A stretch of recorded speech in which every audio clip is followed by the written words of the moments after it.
So much sir. ఎందుకంటే మీరు నాకంటే పర్టికులర్గా ఈవెన్ క్లాసెస్ ఉన్నాయమ్మా అని ఫస్ట్ అడిగారు. నాకు తెలియలేదు ఎందుకు అని. అంటే నైట్ టైం క్లాస్ వాళ్ళు కష్టం అని చెప్పి మీరు అంటే అంత పర్సనలైజ్డ్గా నేను ఎక్కడ చూడలేదు డ్రైవింగ్ అనేది. నార్మల్గా గీతం వరకు తీసుకెళ్ళొస్తా అంటే వైజాగ్ రూట్స్లో.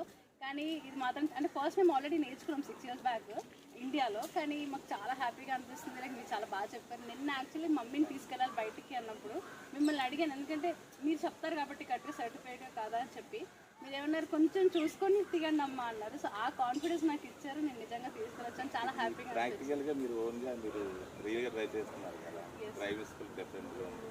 Yes sir. అది కంట్రోల్స్ ఉంటే ఇది కంట్రోల్స్ ఉంది. Yes sir. మీ ఓన్గా మీరు ట్రై చేస్తారు. ఈ కాన్సెప్ట్ నచ్చింది చాలా. అంటే మీ మా మీద ఎంత కాన్ఫిడెన్స్ లేకపోతే మీరు అలా అంత కాన్ఫిడెంట్గా వచ్చి కూర్చోవడం మాకు చెప్పడం అనేది. అండ్ లాస్ట్లో అయితే వర్క్ ప్లేస్ కూడా తీసుకొచ్చి అంటే ఎక్కువ ఫ్రీక్వెంట్గా ఎక్కడికి వెళ్తామో కూడా తీసుకొచ్చి మాకు చేయించారు.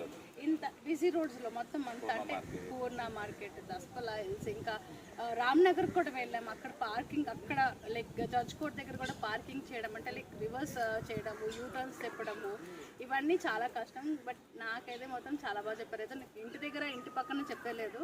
So thank you so much sir. నాకు